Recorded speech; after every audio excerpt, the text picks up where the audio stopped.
Baba Ramdev press conference कर रहे हैं, जिनके साथ में केंद्रीय स्वास्थ्य मंत्री डॉक्टर हर्षवर्धन और केंद्रीय मंत्री नितिन गडकरी मौजूद हैं। उनका मार्गदर्शन प्राप्त है। तो मैं जो WHO की गवर्निंग कमेटी के चेयरमैन हैं, हमारे भारत के स्वास्थ्य मंत्री से लेकर के एक दृष्टि संपन्न, एक शील संपन्न मंत्री है, ऐसे डॉक्टर हर्षवर्धन जी को बहुत ही हर्ष आनंद के साथ आमंत्रित करता हूं, वो भी अपने आशीषों से हमें अनुग्रहित करें।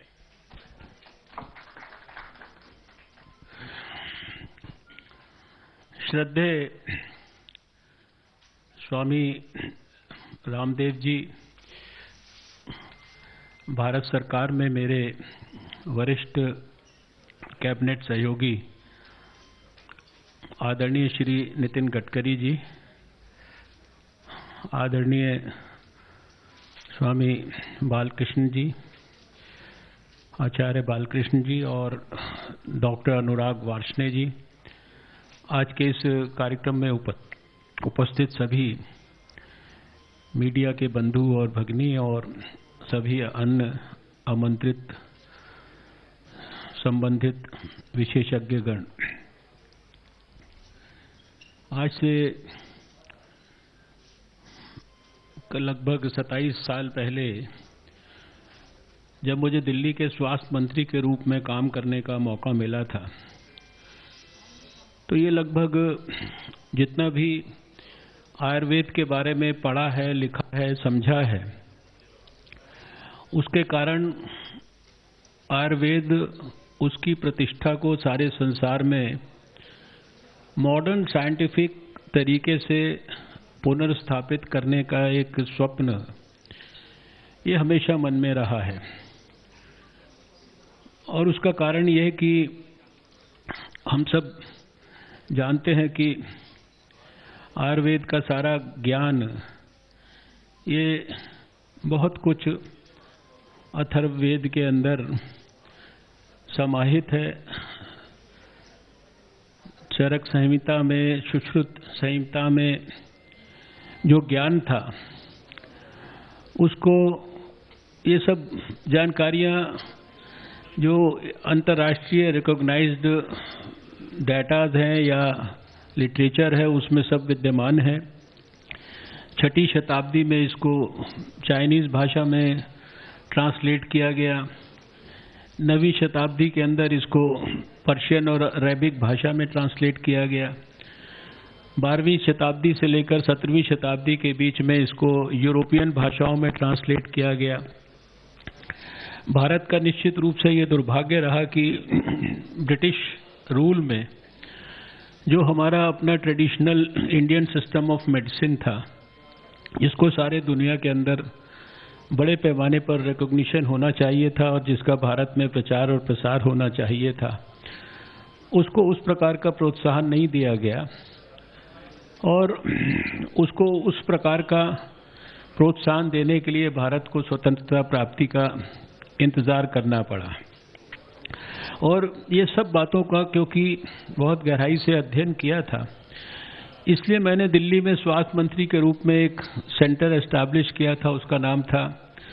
Delhi research centre for modernised promotion of Ayurveda, और इसको हेड करते थे all India institute of medical sciences new Delhi के फार्माकोलॉजी डिपार्टमेंट के हेड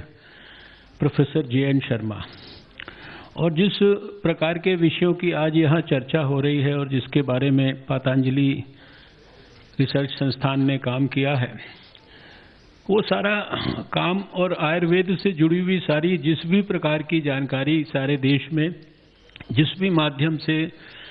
प्राप्त हो सकती है, उसको कैसे एक स्थान पर इकट्ठा किया जाए, कैसे उसको डिजिटली एस्टैब्लिश किया जाए, वो सारा काम उसका था। दुर्भाग्य से 1998 में हमारी दिल्ली में सरकार चली गई और जो सब्सिक्वेंट सरकारें थी, उन्होंने इस विषय की गहराई, इस विषय की गंभीरता, इस विषय की सात्विकता को समझने का प्रयास नहीं किया। और थोड़े ही समय के बाद प्रोफेसर JN शर्मा के देहांत के बाद वो सेंटर जिस भाव से बना था, वो सेंटर जो है उसका लक्ष्य ही परिवर्तित कर दिया गया। 1999 में मुझे विश्व स्वास्थ्य संगठन ने अपने ऑर्गेनाइजेशन में साउथ ईस्ट एशिया के देशों के लिए काम करने के लिए जब निमंत्रित किया,